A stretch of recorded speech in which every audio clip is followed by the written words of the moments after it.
역사 분야의 신간을 소개해드리고 있습니다. 오늘 제가 여러분들께 소개해드리고 싶은 책은 그동안 우리가 세계사를 공부를 하면서 상대적으로 좀 소홀히 하거나 그 가치를 적게 느꼈던 오스만 제국에 관련된 역사책입니다. 개인에 따라서는 오스만 세계라든가 이슬람 문명에 대해서 관심을 갖고 계신 분들이 많이 계시겠지만 일반적으로 우리가 받아온 역사 교육에서는 그 역사 교육 자체가 아시아나 아니면은 서구 사회, 서구 문명의 역사를 중심으로 배워왔기 때문에 상대적으로 이슬람 세계라든가 오스만 제국에 대해서는 크게 중요성을 느끼지도 않았고 상세하게 교육을 시키지도 않았습니다. 그 다음에 소략하게 배워왔던 것이 사실입니다. 상대적으로 좀 소홀하게 다뤄왔던 이슬람 세계, 그 다음에 오스만 제국에 관한 역사 이야기를 쓴 그 책을 여러분들께 소개해드리고 싶습니다. 이 책은 5월 25일 날 출간됐고요.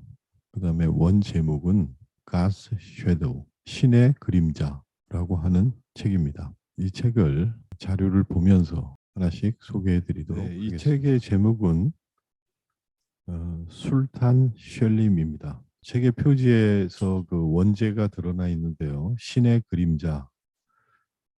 이 술탄 쉘림이라고 하는 사람은 오스만 제국의 정복 왕으로 알려져 있는 술탄 쉘림 1세를 얘기합니다. 책의 제목에서 보여주듯이 13세기에 징기스칸이 있었다면 16세기에는 술탄 쉘림이 있었다. 오스만 제국의 정복 왕에 관련된 이야기입니다. 저자는 알란 미카엘이고요. 중동사 및 중동을 중심으로 한 세계사 연구로 세계적인 명성을 얻은 역사가입니다. 현재 예일대학교 역사학 교수이자 학과장입니다. 그의 저서를 보면 오스만의 나무 아래에서 오스만 제국, 이집트 환경의 역사라는 책이 있고요. 오스만 제국 치하 이집트의 자연과 제국, 오스만 제국 치하 이집트의 동물, 뭐 이런 전체적으로 보면 그 오스만 제국에 관련된 역사, 문화, 그다음에 생태 이런 것들에 대한 연구자로 알려져 있습니다. 이 책을 비롯해서 제가 앞으로 소개해드릴 이 책을 비롯해서 우리 이 미카엘 교수께서 그동안 저술해온 많은 책들은 역사학자나 문학자, 인문학자로서 최고 영예인 humboldt 재단에서 수여하는 상들을 비롯해서 수없이 많은 상들을 받은 그런 책들입니다. 이 책의 요지는 컬럼버스의 대서양 개척과 루터의 종교개혁, 그 다음에 뭐 스페인의 유대인 배척 등등 이렇게 굵직굵직한 서구 중심의 역사의 배경에는 이슬람 제국인 오스만이 있었다라고 하는 것입니다. 컬럼버스가 대서양 서쪽으로 항해한 일, 스페인에서 유대인을 축출한 일, 마틴 루터가 교황청에 대항하기 위해 술탄의 기다란 그림자를 언급한 일이 1500년 전후라는 비슷한 시기에 일어난 것은 결코 우연의 일치가 아니다. 근대 초창기 유럽 세계에서 일어난 이 모든 행위의 배경에는 오스만 제국이 있었다. 16세기에 최정상의 권위를 획득한 오스만은 놀라운 군사적 지배력으로 당시의 어떤 국가보다 더 넓은 땅을 확보하고 더 많은 백성을 다스렸으며 광대한 무역로를 장악했다.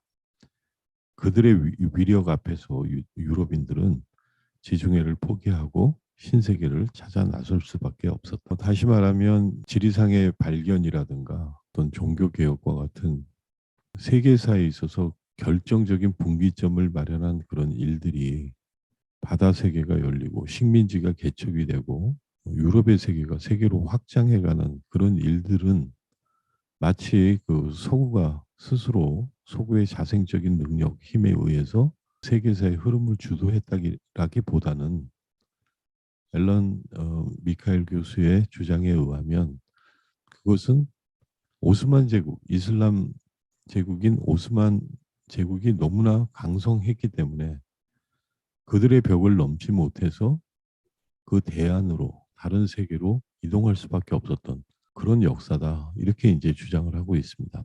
오스만 제국을 그렇게 강대하고 서구 유럽이 도저히 넘을 수 없는 벽으로 인식하는 그런 강대하고 두려운 존재로 만든 것은 부대 술탄인 실림 1세, 제위는 1512년에서 1520년이었습니다. 이 셀림은 통솔력과 군사적 탁월함 등을 바탕으로 제국의 왕위를 거머쥐었고, 그는 오스만의 영토를 3배나 더 확장하고 제국의 통치 구조를 완성하여 이후 400년 동안이나 지속된 오스만 제국의 기틀을 마련했습니다. 세상에 드리운 신의 그림자로 불린 셀림은 피정복지마다 고유의 사회 구조와 문화를 유지하도록 용인했고, 종교적 다양성 정책을 펼쳐서 서구 유럽에서 배척하고 있었던 유대인마저 제국의 품 안에 포옹했습니다.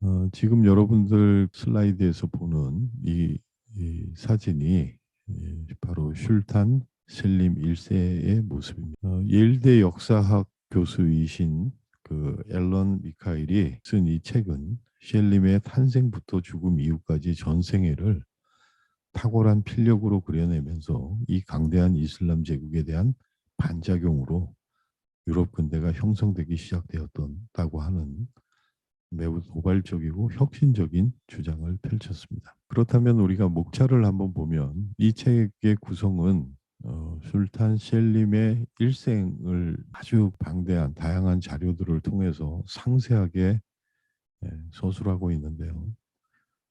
제일 1부는 그의 왕자 시절, 2부는 총독 시절.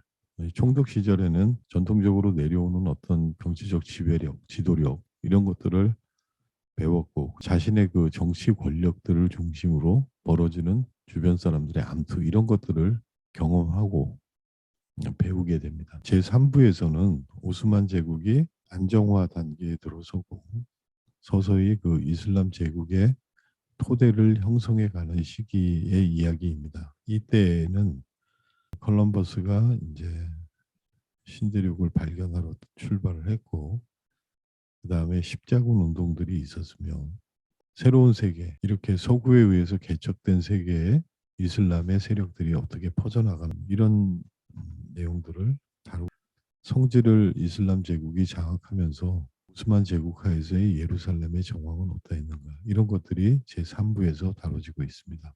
다음에 4부에서는 술탄 셀렘이 이제 왕위를 차지해가는, 왕좌를 놓고 그 주변과 다투는 그 과정을 상세하게 묘사하고 있습니다.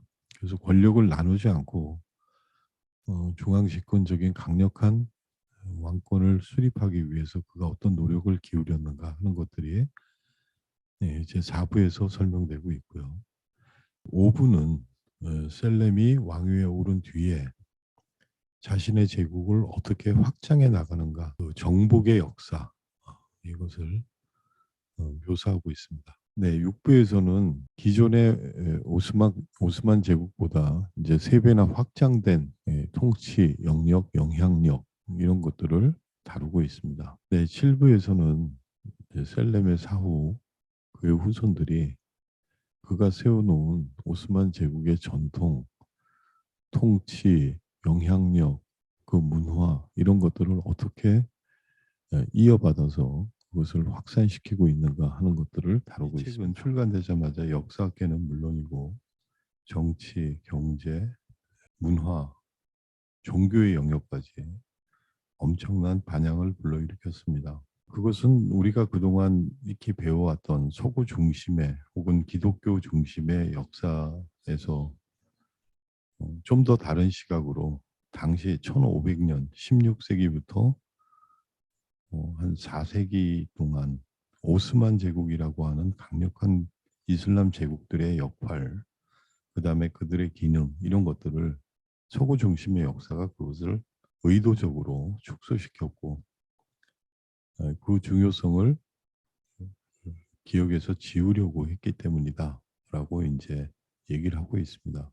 우리 역시 그런 역사 교육을 받았죠. 그러니까 서구 중심이나 혹은 뭐 동양인들 같은 경우는 중국 중심의 세계관 이런 것들로 통해서 세계의 역사를 이해하려고 하는 노력들이 많이 있었는데 그동안 우리가 별로 중요하게 여기거나 아니면 어떤 의도에 의해서 그 중요성을 인식하지 못했던 이슬람 제국, 오스만 제국에 관련된 그들의 어떤 영향력을 중심으로 세계를 바라보는 그런 시각은 굉장히 도발적이라고 할 만큼 놀라울 수밖에 없습니다. 그래서 저는 이 책을 우리가 어, 읽음으로써 오스만 제국에 대한 이해를 당시 그 이슬람 세계에 대한 이해를 할 수가 있고 그 다음에 왜 이들의 역사, 이들의 세계, 이들의 인물들에 대한 이야기가 상대적으로 그 의미가 축소되어 왔는가?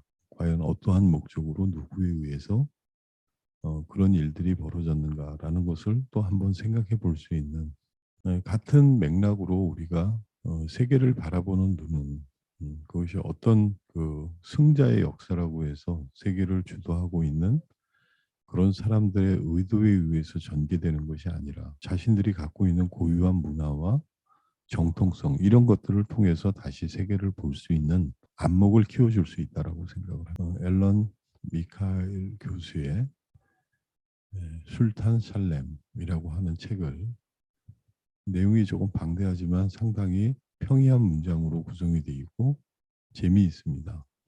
한번 다 같이 읽어봤으면 좋겠습니다. 감사합니다.